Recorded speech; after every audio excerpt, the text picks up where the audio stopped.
તો એ જે ફિલ્મ નીકળતા ને ફિલ્મના ગીતો પાછા જન્મ જન્મ કા સાથ હે હમારા ઓર તુમારા. આપણે આદિ અનાદિથી છે, આજકાલના નથી. થોડોક પશ્ચિમી સંસ્કૃતિનો પવન વયો ને તો ગીતને ફેરવી નાખ્યું કે એટલું બધું જન્મ જન્મનું ન ભેળું થાય. તો 15 દી નથી પોહાતી ભાઈ, લાગે તમને એમ. તો કે ટૂંકું કરો, ટૂંકું. કેટલું ટૂંકું? કે પાછા એ પ્રમાણમાં ગીત આવ્યા. 100 સાલ પહેલે હમકો તુમસે પ્યાર થા, ટૂંકું કર્યું. કે 100 વર્ષનું ન હાલે તો હજી ટૂંકું કરો. કેટલું? તો કે સુબહ से लेकर शाम तक, शाम से लेकर फिर सुबह तक, बस तुम मुझे प्यार करो. કામે કોણ બાપુજી જાહે? આમાં નામાં પડ્યું રહ્યો, 3 હપ્તા સડી ગયા બેંક ને. એ તો જોવો યાર.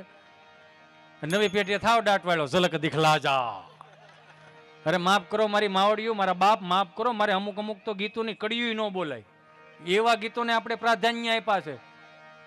કુંડીના ખડકાવ રાજા, સિદ્ધાંત રાજાઓ રાજા, સમજાય ને વંદન. આપણે સનાતન સંસ્કૃતિમાં આપણે આ જન્મ લીધો છે, આવા ગીતોને પ્રાધાન્ય નહીં આપો. શું કામ?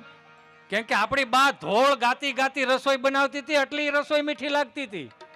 અહીંયા ટીવી ચાલુ હોય અનુપમાના, અહીંયા દાળનો વઘાર નાખે ને અનુપમા ત્યાંથી એમ કે મુજે નહીં ચાહીએ. એ નહીં ચાહીએ શબ્દ દાળમાં જાય. કેમ કે આપણે ત્યાં કીધું છે શબ્દને બ્રહ્મ કહેવામાં આવ્યો. એ આખો શબ્દ દાળમાં જાય ને દાળનો વઘાર થાય ને બપોરે ઓલો હબડકે સડે. હા શારદી થાય કે મારે તને નથી જોતી, જવા દે. કેમ કે ઓલો શબ્દ કામ કરે છે. સમજાય ને વંદન. 19,000 ગળનું બિલ આવીને પાછા બે બાયતા. હે તમને કઈ ખબર નથી પડતી, તમે આવા ને આવા જ રહ્યા. પછી બાપ સાંભળી ગયો, હું ડખો આદરો કે તમારા દીકરા 50,000 ની ભેં લેવા, 18,000 દૂધ વેચું, 19,000 નો ગળ ખાઈ ગયા. તો હું અમારે આમાં નામાં જ રહેવાનું? છોકરાઓને ગળના પપોડા ખરીને નથી ખવડાતા, ના ડોબાને ગળસાવા પડે છે ને એ કંઈક જરીક જોવો ને આમને તેમ. બાપા કે રાયડું નાખો માં, ઘરની વાત ઘરમાં રાખો. અને એવો બધો કંઈ આ દુનિયામાં કોઈ એવી સમસ્યા જ નથી જેનું સમાધાન ન હોય.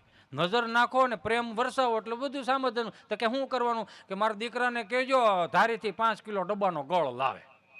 એ ડબ્બાના ગળની આ માવડિયું બેઠીને એને ખબર છે, નવી વવારોને નથી ખબર. કેમ કે તમે છે ને એ ડબ્બાનો ગળ એટલે 15 કિલોનો ડબ્બો આવતો, હવા વેતનો તાવે થયો, કામ ભરાવો ઊંસો એટલોક થાય, લોંદો એટલોક જ નીકળે. શીખણો બહુ.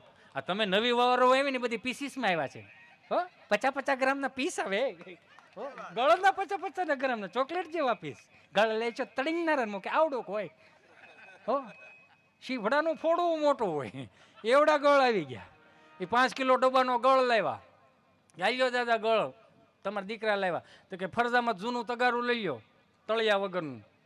ફરજામાં જૂનું તગારું લાવ્યા. દાદો પાણીનું ડબલું ભરીને પાણીના છટકોરો નાખતો જાય ને ગળ લેપતો જાય. પાણીનો છટકોરો નાખતો જાય ને ગળ લેપતો જાય. પાણીનો છટકોરો નાખતો જાય ને ગળ દે. 5 કિલો ગળને અંબુજા સિમેન્ટ જેવું પ્લાસ્ટર કરી દીધું તગારામાં. કે દાદા તગારાને શું કરવાનું? કે મૂકી દો તડકે હુકાવા. તડકે હુકાવા મૂકી દીધું ને 5 વાગ્યાને ટાણું થયું. કે દાદા ભેહ પરાવો નથી વાળ્યો? તો કે કાંઈ વાંધો નહીં.